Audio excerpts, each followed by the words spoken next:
Chapter 13, The Family and Household Diversity.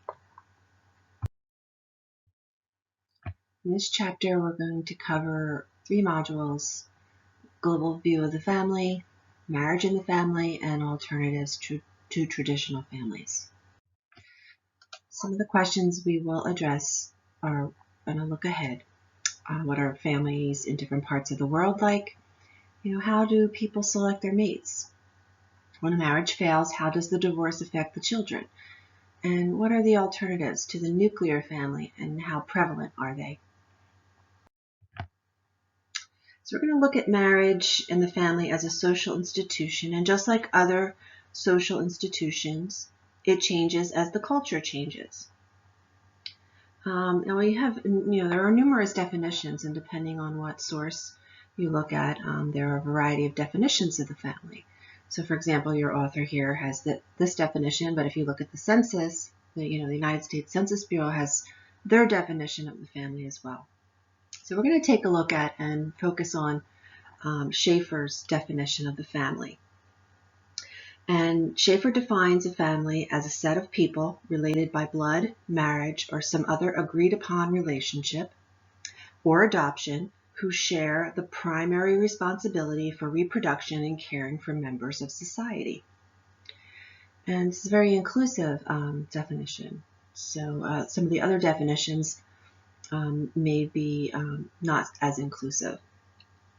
Now, the different types of stratification, the things we just talked about, race, gender, class, even age, define family life and influence the social relationships that develop among family members. Different family patterns exist and have changed over time. Now, these differences exist from culture to culture and even with the same culture, but what remains constant is that family is a universal.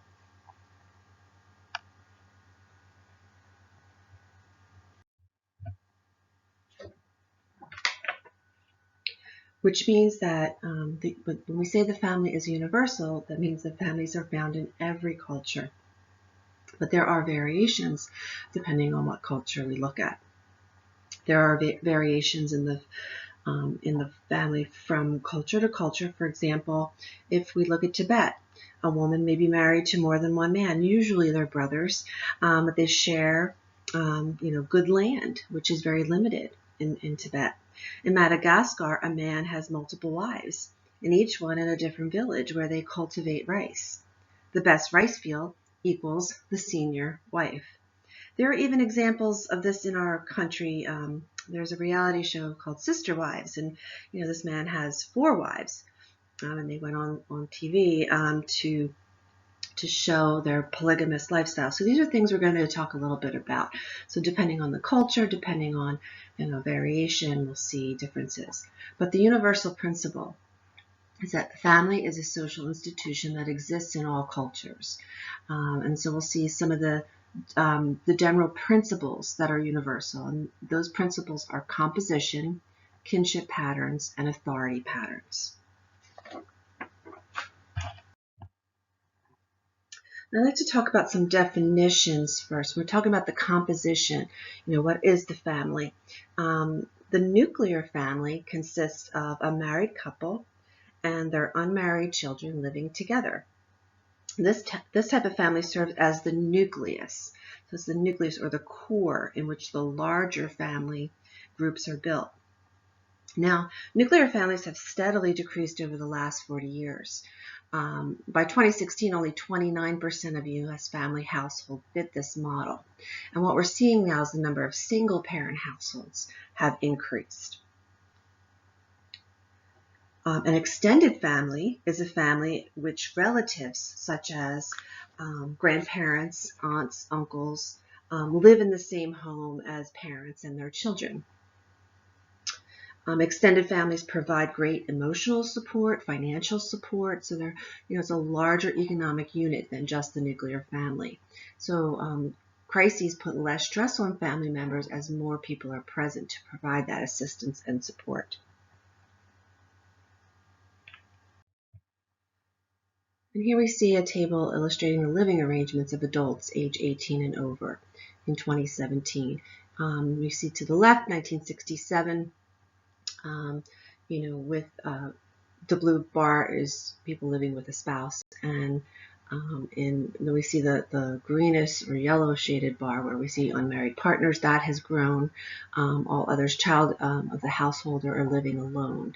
And we can compare that to how people living with a spouse has really declined, and we see other variations of living arrangements.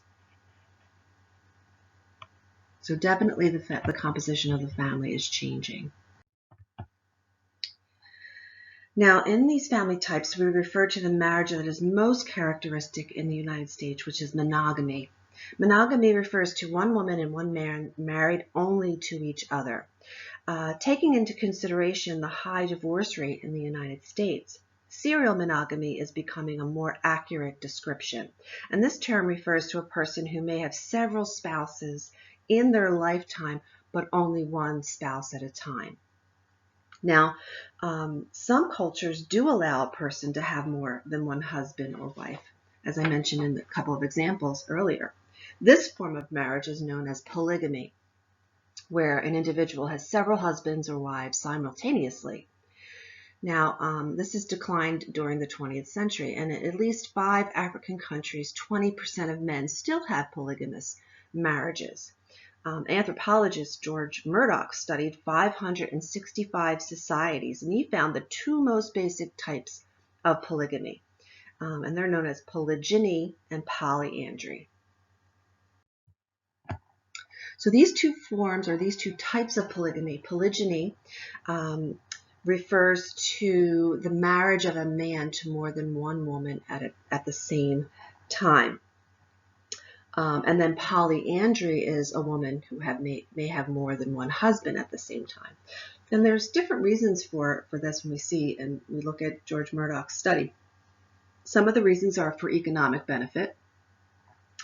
Some of them are where there's a status attached. The more wives the man has, the higher their status. And then if you look at the wife's perspective, the senior wife might have a higher status than the other sister wives. So wives are often sisters who share similar values. They may have come from a similar household and background. So in these societies, relatively few men have several wives, and they may have, not as many. But some do this for religious reasons, and I believe that in that reality show, they basically drew on the fact that their plural marriage has to do with religion.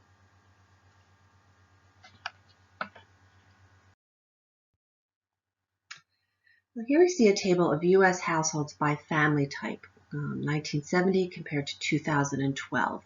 And this is from Census Bureau data. And if you see the table, the top pie chart is from 1970, and where married couples made up 70%. Non-family households, 19%. Female-headed households were only 9%, and male-headed households were only 2%.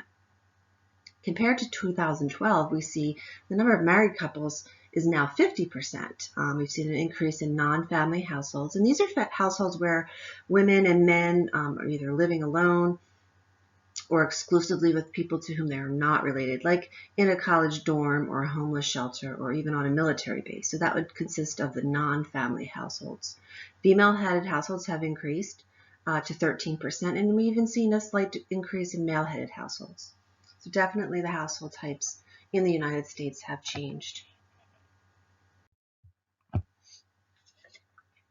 The next thing we're going to talk about are kinship patterns, second type of characteristic in the universal patterns of family. And this describes to whom we are related.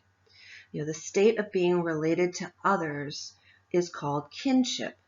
Kinship is culturally learned, and it follows a system of descent. So it's not really necessarily determined by biology or marital ties. It's really culturally learned. Adoption creates a legal kinship tie, and these are frequently created. We see obligations and responsibility to our kin. So that kinship differs from the family in that they're not always living together or functioning and interact on a daily basis. We may see our kin at reunions or at occasions like a wedding or a funeral or other type of special occasions.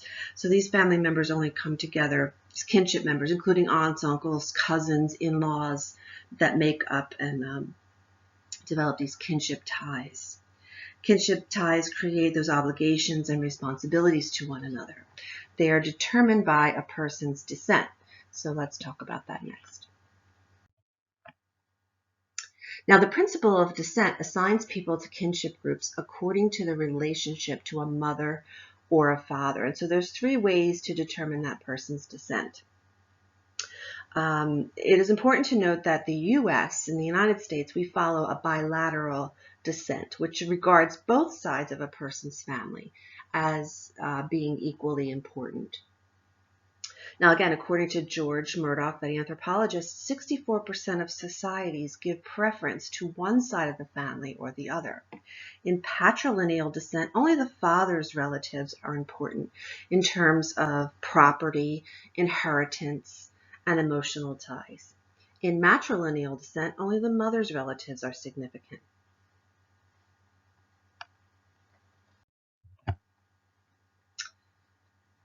Now, authority patterns, we see who rules, who has the power. So we consider how the power is distributed. Societies vary in the way power is distributed within the family. In a patriarchy, males are expected to dominate in all family decision making, and it's, we see the typical gender stratification here. Men typically, find it's in situations where of divorce, where it's easier than women in a patriarchy because of the power and how it's distributed, as an example. Matriarchies are less common, and it's when a woman may have more power than men.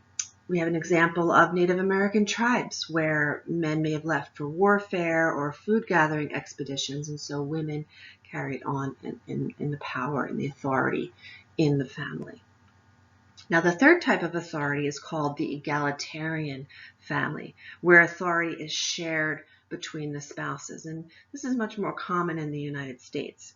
However, all decisions may not be shared in such families. Wives may hold authority in some spheres, say like within the household, and husbands in others, say outside of the household. But many sociologists feel that the egalitarian family type is slowly replacing the patriarchal family as the social norm in the United States.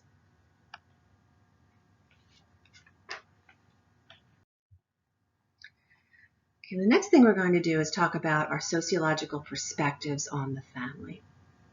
And the question becomes, do we really need the family?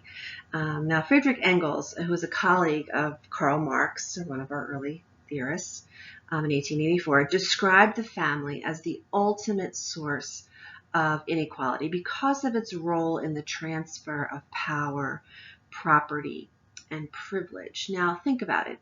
In the family, this is where we are socialized. This is our primary group, and it's who we spend time with. So we need to think about, our theoretical perspectives and really discover and know what the real significance is of the family, of our family members. And conflict theorists would argue that families really do contribute to that societal injustice. And we're going to talk more about that when we talk more in detail about conflict theory. Functionalists focus on the ways family sort of gratify and satisfy the needs of its members and contribute to that social stability. So functionalists, again, are all about that, maintaining social stability and what is the best way to do that within the family. Interactionists are going to focus on those face-to-face relationships within the family, those social interactions that take place on a more small group daily interaction, using symbols and so forth within those daily social interactions. Now, feminists are going to examine the role of mother and wife, especially when there is no adult male present, and they're going to look at the different, the larger scale macro way of looking at the family in terms of the mother and the wife's role within the family.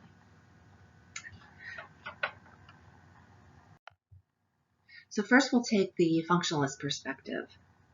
So the functionalist view is going to focus on the ways in which family satisfies the needs of its members and contributes to social stability. Now, if you remember, we talked about a sociologist, William Ogburn. He introduced that term culture lag, which we talked about in our chapter on culture, that period of maladjustment when non-material culture is struggling to adapt to material culture. So this sociologist, William Ogburn, says the family performs 6 important functions. The first function is reproduction. The family contributes to human survival through its function of reproducing, replacing its members, replacing its dying members. The second function is protection.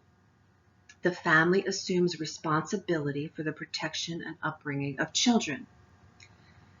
The third function is socialization. Parents and other kin monitor a child's behavior, transmitting the norms, values, and language of their culture to the child. The fourth function is the regulation of sexual behavior. Standards of sexual behavior are defined within the family during whatever time period or cultural values of the society. So, for example, if you look back in the Victorian era, how was sexual behavior, relayed in within the family versus today? If we compare that time period to today, what are the values when it comes to sexual behavior? And within the family, it's where it's regulated according to functionalists. The next is affection and companionship, the fifth function. The family provides for safety and security of its members. We expect our relatives to understand us, to care for us, and to be there for us when we need them. They know us the best, and they will provide that to maintain that stability within the family.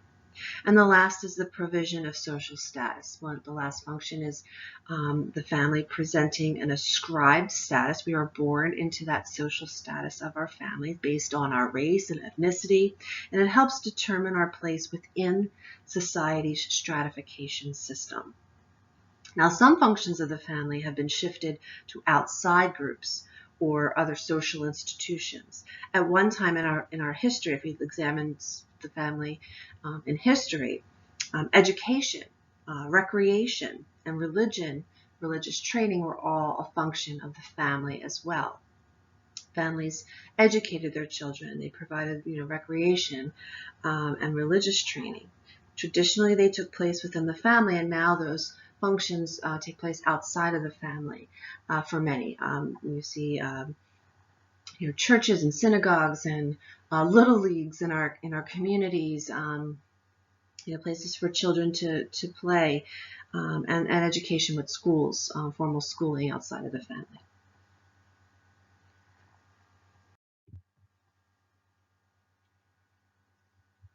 So as I just mentioned, families have traditionally filled other functions like providing religious training, education, recreational outlets. Other institutions now handle these functions. Next, we have the conflict perspective.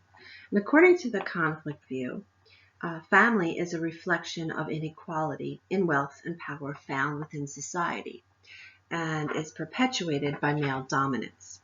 Historically, husbands have exhibited overwhelming power and authority in the family. Wives and children were typically viewed as property of their husbands and fathers.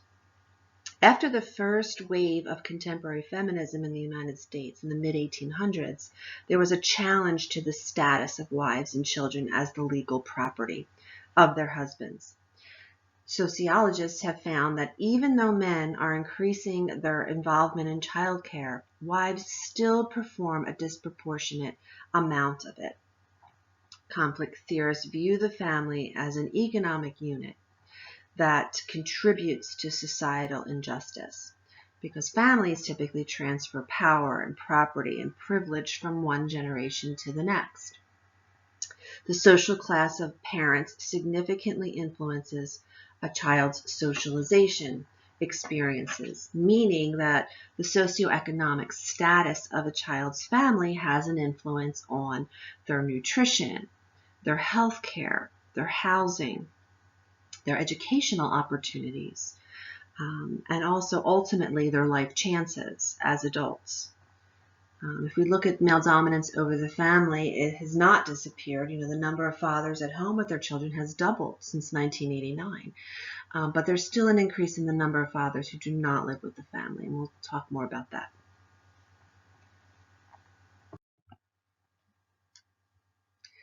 So family is an economic unit. It contributes to social injustice according to conflict theorists. Family is the basis for transferring power, property, and privilege from one generation to the next. And children inherit that social and economic status from their parents. Now you can, through your achieved status, move up the social class ladder. But typically we're born, it's an ascribed status. We're born into the status, the economic status of our parents and her families. Next, we have the interactionist view, and this view is the focus is on the micro level and other intimate relationships. So interactionists are really interested in the day-to-day interactions of the individuals, whether they're cohabitating partners or long-time married couples. So interactionists want to see how, what are the ways parents relate to each other? How do parents relate to their children? Step-family relationships, all of those things. So an interactionist also might be interested in studying fathers' involvement with their children. Studies have shown that by reading to children, fathers who read to their children, who help them with homework and spend time with their children, those children had fewer behavior problems, they got along better with others, and were more responsible. Another example of this looks at step-families, given the increase of single parents who remarry, and examines the behavior of raising other people's children. So again, they're interested in how do these individuals interact with each other. So to generalize about the family or household relationships, one must consider the growing complexity of how family formation occurs.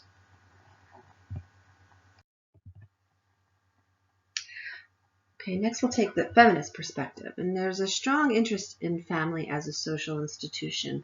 Feminists are interested in the family as a social institution mainly because of women's work that has traditionally focused on life within the family. So the close look at how women's work outside the home impacts childcare and housework duties. So there's been extensive research on gender roles in childcare, household chores. So as we saw in the last chapter in gender, an Arlie Hochschild's study of the second shift, which also now includes for many women the care of aging parents. So we have that sandwich generation as well, parents who are raising young children and are in the middle and also caring for older relatives, parents.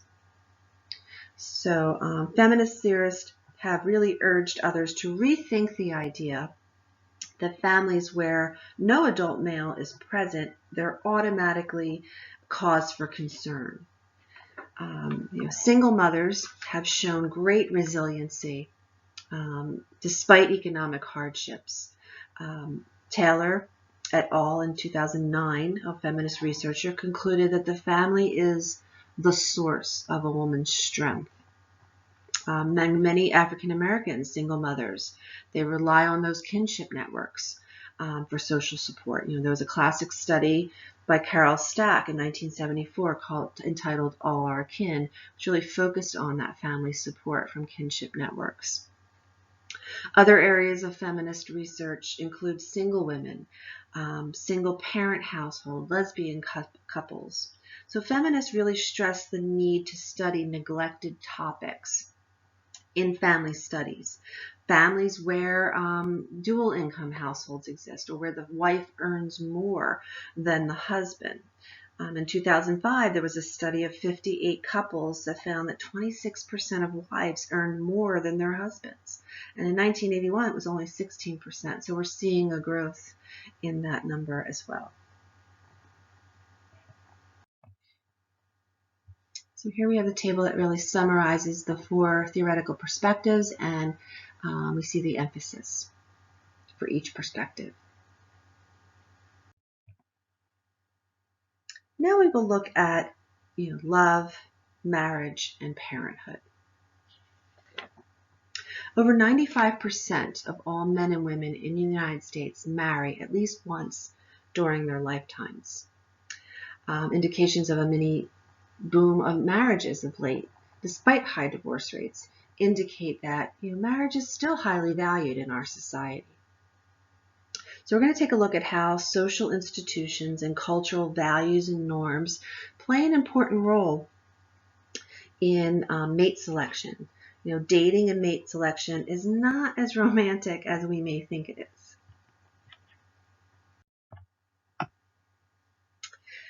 In the past, most couples met through family or friends in their neighborhoods or where they work. So courtship and mate selection, when we think about it, is influenced by the norms and values of the larger society. For example, in the U.S., individuals show an interest in one another, and then courtship requires, dating games, gestures, signals to let one another know that you're interested, compared to other cultures that may, in fact, arrange marriages, and we'll talk more about that. But first, when we look at how the larger society, how it's changed how we meet people in society today. Today, many couples meet through online dating services in this virtual world that we're existing in this time right now. Internet romance via matchmaking services is becoming very popular. There are sites like eHarmony and Match.com.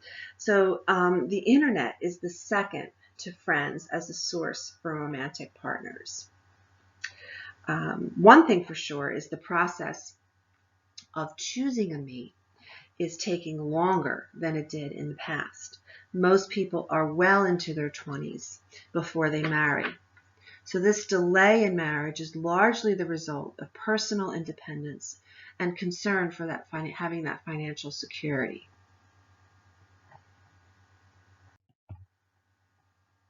We're going to talk about some of the aspects of mate selection and then some more defining of some terms. Most societies have unstated rules that define potential mates as acceptable or unacceptable. Endogamy specifies that people are expected to marry within their own racial, ethnic, or religious group. And this intention is to reinforce group cohesiveness. Exogamy requires mate selection outside certain groups, usually one's own family or certain kin folk. We also have what's known as an incest taboo that prohibits sexual relationships between relatives. In the U.S., this means that we must marry outside of the nuclear family. Until the 1960s, interracial marriage was outlawed in some states. Recently, though, we've seen marriage between African Americans and whites has increased more than 9 times in recent decades. 35% of all married Hispanics have a non-Hispanic spouse. 25% of married Asian American women and 12% of married Asian American men are married to someone of non-Asian descent.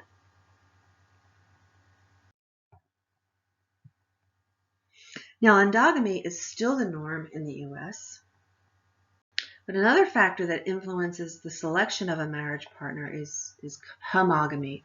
And homogamy is that conscious or unconscious tendency to choose a mate with similar personalities and cultural interests.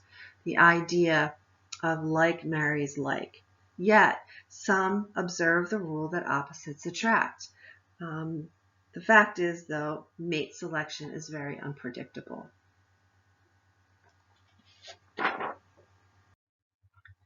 Now, in the U.S., love is important in courtship as a rationale for marriage.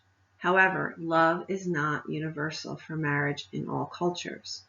Parents and peers help a person confine their search for a mate to someone socially acceptable, to even members of the opposite sex. Parents encourage children to develop those intimate relationships based on love and affection. In our history of the family, we look at couples, their marriages were based on economic reasons and survival. And then we've seen that change over our history to really emphasize companionship and love. Popular culture reinforces this theme. We see it in the books we read, in the movies we watch, in the songs we listen to. So we're seeing that reinforcement of love, so that many people would never even consider marrying if they didn't marry also for love. Now, the coupling of love and marriage is not a cultural universal.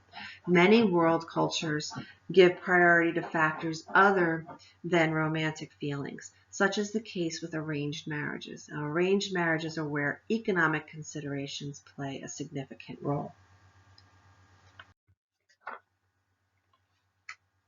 In this table, we see courtship and mate selection in a variety of countries.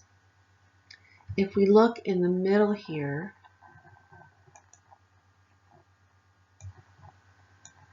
we see the United States, and we look at the age, the median age at first marriage. And that number has, kind of been increasing.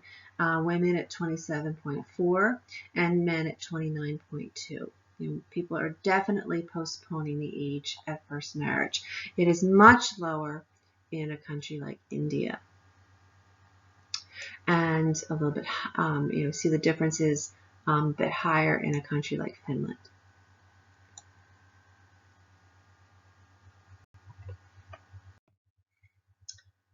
Okay, so next we're going to talk about variations in family life and intimate relationships. We're going to talk about, social class, race and ethnicity, and how they create variations in family life.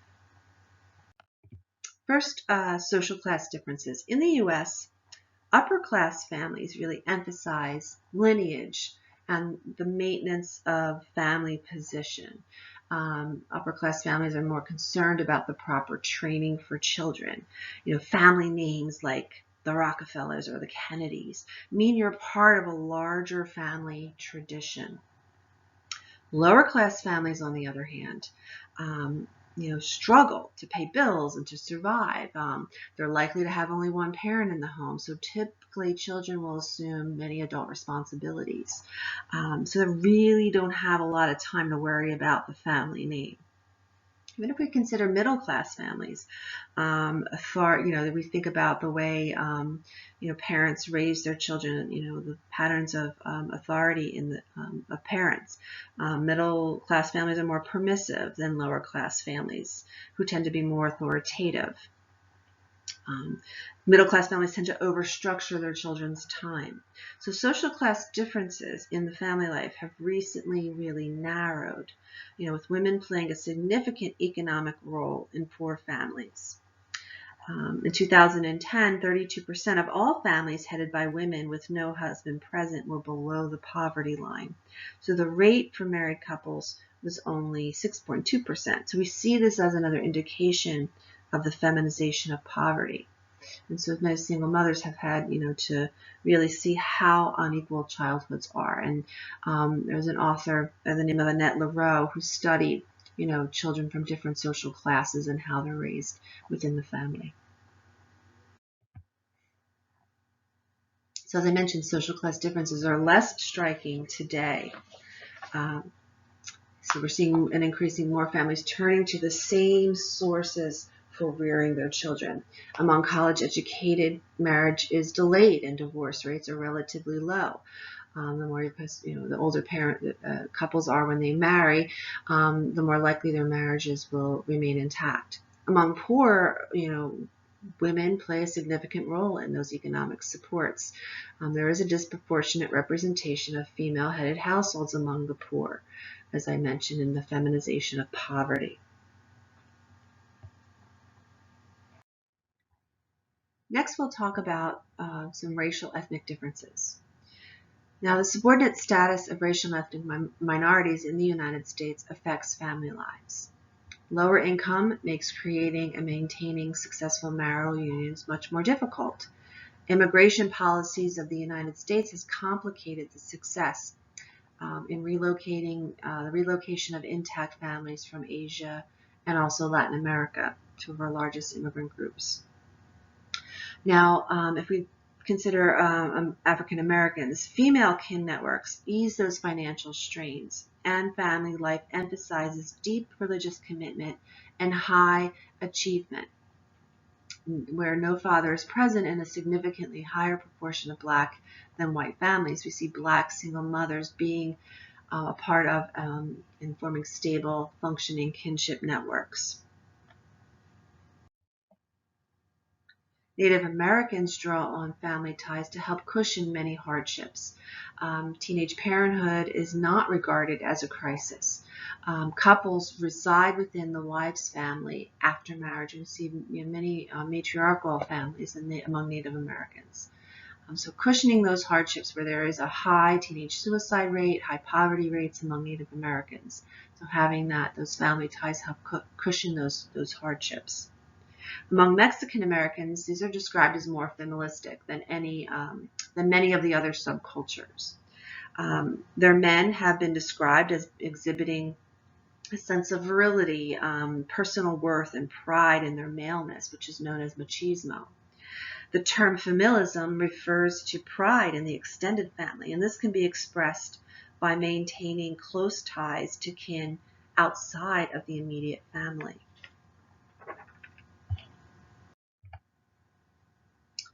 And here we see the rise of single-parent families in the U.S. and racial ethnic differences. The pie charts to the left in the left column are from 1970, and then the pie charts to the right are from 2016. So we see, as a group, Asian American households are most likely to be two-parent families. So that's a significant data point. And we see if you look at the changes among African Americans, we see a higher percentage of single mother households.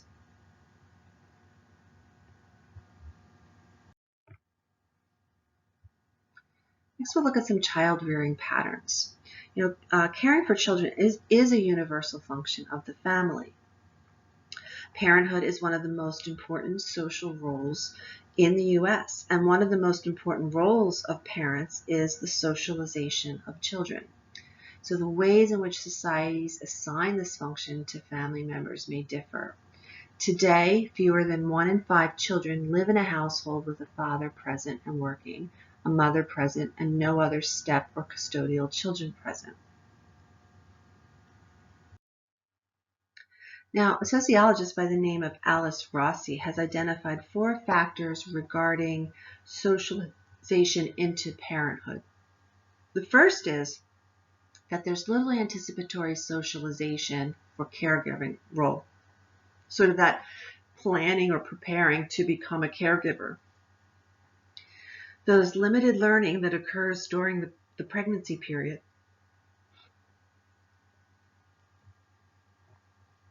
The transition to parenthood is often very abrupt. And lastly, society really lacks clear guidelines for successful parenthood. There's little consensus on how to produce happy, well-adjusted offspring. In fact, no one can really agree on what well-adjusted is. Therefore, socialization for parenthood involves many challenges, and challenges for both men and women in the U.S. A recent phenomenon in the U.S. is the extension of parenthood, in which adult children are living at home longer and divorced children are returning home to live with their parents. In 2009, 33% of men and 22% of women aged 18 to 24 lived with their parents. Studies of this generation, we call it the boomerang generation, or the full nest syndrome, indicate that neither parents nor adult children are really happy about the living situation, although there are some benefits and costs that come with moving back home with parents, and both can share in the household responsibilities. But again, it's a difficult challenge to kind of move back home after you've been on your own for a while. In 2009, 7 million children, or 9% of all children in the U.S., lived in a household with a grandparent. As you see in the slide, about 10%. So we're seeing that number actually grow. In 1/3 of these households, no parent was present. And so this presents challenges, and support groups are established to provide assistance for grandparents who are actually raising their grandchildren. Now, for many who would like to have children or become a parent, they may actually choose adoption. Adoption is the process that allows the transfer of legal rights, responsibilities, and privileges of parenthood to a new legal parent or parents. About 2 million adults in the U.S. are raising adopted children. About 4% of all people in the U.S. are adopted. Now, every year, about 110,000 children are adopted. So from a functionalist perspective, the government has a strong interest in encouraging adoption because it offers a stable family environment. And remember, functionalists are all about that social stability. Interactionist, or the interactionist perspective, we see adoption may require children to adjust to a very different family environment and the parental approach to child rearing. And so, the children need to adjust, and so do the parents. So the interactionist would really want to take a look at that. Now, there are two legal methods of adoption. One is through a licensed agency, and the other is through a private agreement that is sanctioned by the court. In 1995, a New York court decision ruled that couples do not have to be married to adopt. So under this ruling, unmarried heterosexual couples, lesbians, gay males can all legally adopt.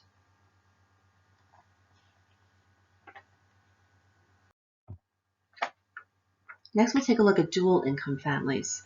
Among married couples with children under the age of 18, 93% of the men and 71% of the women were in the labor force in 2016.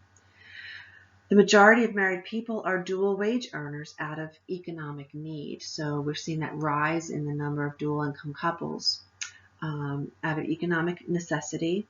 We're also seeing a desire by both members to really pursue their careers. The proportion of men and women who desire to pursue their careers contributes to the increase in dual income families.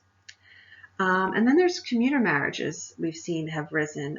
There's an increased participation of women in the labor force associated with both, the rise in the number of married couples who live apart for reasons other than their marital problems. Whereas, women travel, more with jobs before, men did as soldiers, but now there's, jobs, transient jobs that take men and women apart from each other. They may be traveling for business or being in the military, truck drivers, that sort of occupation that we see, people, we call it living apart together, basically, is the term we use in sociology of the family. So there's been this increased acceptance of these egalitarian family types. Next, we have single-parent families. And single-parent families exist when only one parent is present to care for children. In 2016, a single parent headed 21% of white families with children, 30% of Hispanic families, and 59% of Black families. The stigma that was once attached to unwed mothers has significantly declined. The majority of babies born to unwed teen mothers are born to white adolescents. The greatest increase in unwed motherhood since 1995 has occurred among women in their 20s and 30s.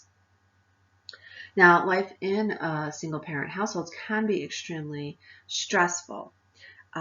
So as of 2010, 84% of single-parent households were headed by mothers. However, households headed by single fathers more than quadrupled between 1987 to 2011. Single fathers tend to be more isolated than single mothers, who really actually establish those kinship social networks. So for fathers, that would be something that would actually benefit them if they could establish those similar networks, as that number continues to grow.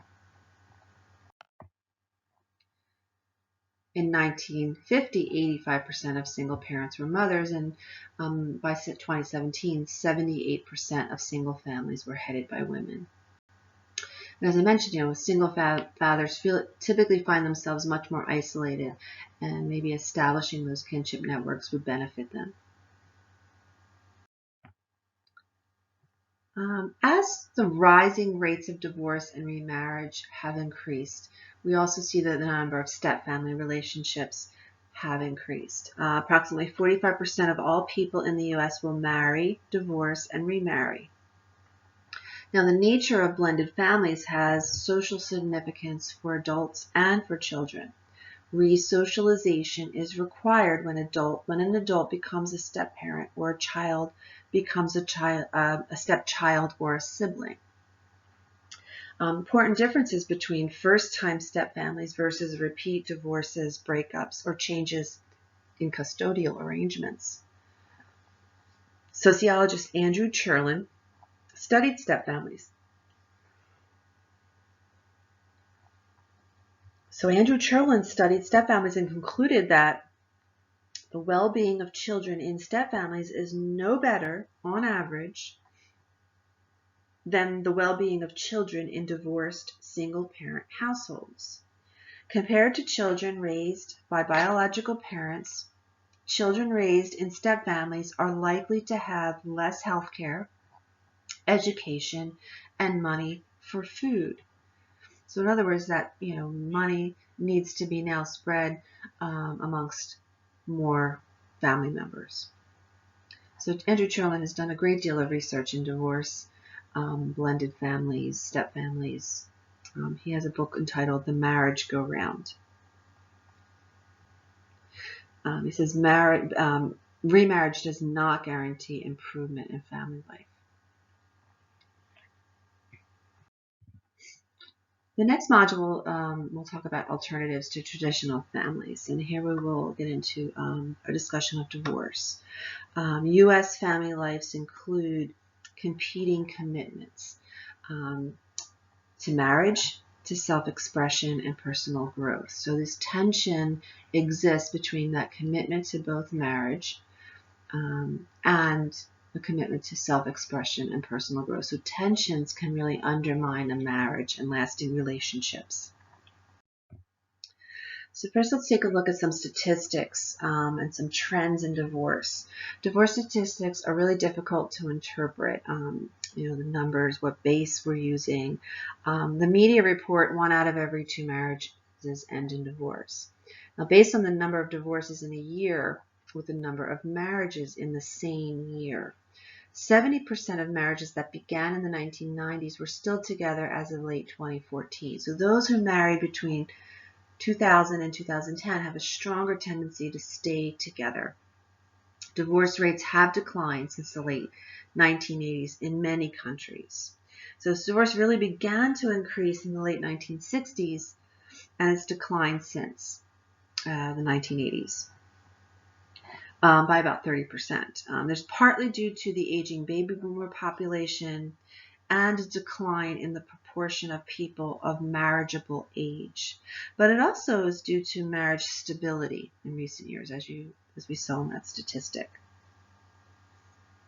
About 63% of all divorcees have remarried. Women are also less likely than men to remarry, often because of child custody issues that may complicate a new relationship. And here we see a table illustrating the trends in divorce. So we see both the divorce rate and the marriage rate have declined since about 1979. And notice that spike in marriage and also in divorce around between 1940 and 1950. And if you think about what happened in history during that time period, where we were at war, and so many couples either married quickly before and went off to war, and then maybe when they returned, they divorced. The marriages may have ended in divorce. We see a dip in marriage in 1960 when so we see again this data indicating trends that were occurring in the U.S. If we have to think about the history in that time period. 57% of all divorced people have remarried. Women are less likely to remarry than men because of child custody, as I just mentioned. Let's look at some factors associated with divorce. The most important factor is a greater social acceptance of divorce worldwide. So we've seen even some evidence. There's a relaxing of that negative attitude of divorce, especially among religious denominations. Globally, we've seen evidence in places like South Korea, where we've seen an increase in divorce rates over there. So we're definitely seeing a worldwide change. And some other contributing factors include more liberal divorce laws. In the U.S., most states have adopted more liberal divorce laws. Parents are also having fewer children, making divorce a much more practical option for them. And also the availability of legal aid for the poor gives greater, people with greater family incomes means more couples can afford costly divorce proceedings. So when you think about, the cost of things, and family incomes might have an impact. And then more opportunities for women means less dependence on men and husbands, both economically and emotionally. Next, we'll take a look at the impact of divorce on children. Now, some suggest divorce is a welcome end for children witnessing family dysfunction. In a national study that tracked 6,332 children before and after their parents' divorce, found that their behavior really did not suffer from the marital breakup.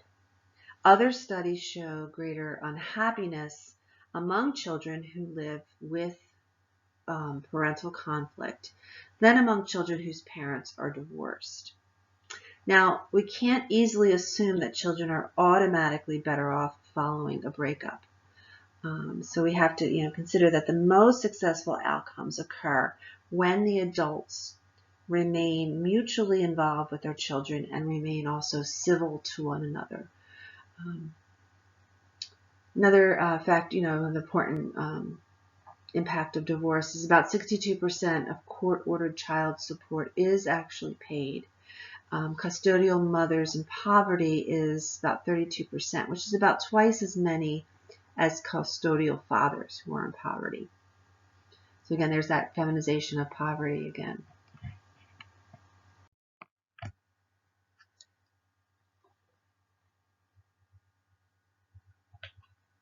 Now, we want to consider lesbian gay relationships as well.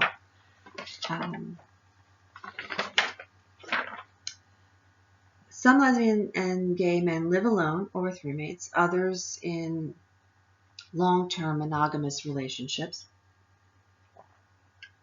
In 2015, the U.S. Supreme Court ruled Constitution guarantees the right to same-sex marriage nationwide. So same-sex divorce is complicated by a lot of jurisdictional issues, where the couple, state by state, there are different laws. Also, queer theorists point out the lack of high-quality research on the LGBT community in their households. So couples typically face a lot of discrimination on both personal and legal levels. And there's some studies that have really identified those issues, and queer theorists are really spending time looking at those surveys. The inability at one point to marry and the denial of rights of those married couples, it's been taken for granted. And so the ability to care for a partner when they're sick, the ability to receive benefits like Social Security and health benefits, because gay lesbian couples consider themselves family just as straight couples, and fighting for that right to marry really shows the high value placed on marriage and that marriage commitment.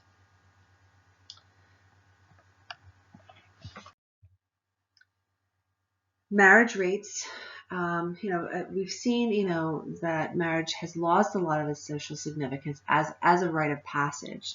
But it doesn't diminish the value that we do place on marriage. And I think that became evident with the fight by gay, lesbian, the LGBT community for the right to marry, for same-sex couples to marry.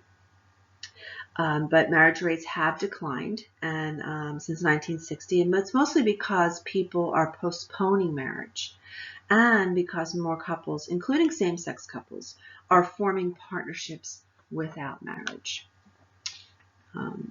So we've seen the decline since 1960. People are postponing marriages until later in life and forming partnerships without marriage. And those are the diverse lifestyles we're going to talk about next.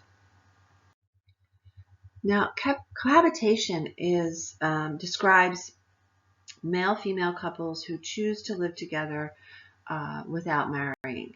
The number of unmarried couple households rose by 6 times in the 1960s and another 72% between 1990 and 2000. And this lifestyle was very popular and very common in Europe. And we're seeing this now become much more likely here in the United States as well. About half of currently married couples in the United States report that they have lived together before marriage. And about 40% of couples' households had children under the age of 18, one or more children, in fact. So we're seeing the statistic really start to grow as common as it is in Europe. We're starting to see more people choosing cohabitation. But also, many people are choosing to remain single. Fewer than 4% of women and men in the U.S. are likely to remain single throughout their lives. Postponing marriage is related to growing economic independence of young people. And single persons may choose not to limit, their sexual intimacy and not to become dependent on someone. Greater ability to follow values of individuality and self-fulfillment. There's a myth that singles are not happy, but they are. They report that they are very happy, that they have a lot of support from other groups, and they stay very active. So singles may form support groups in order to combat that inaccurate stereotype that remaining single leaves you lonely or a workaholic or too immature to marry. So we're seeing again a change in the attitude towards remaining single. Now we have marriage without children, which is again, we've seen a modest increase in what we call childlessness.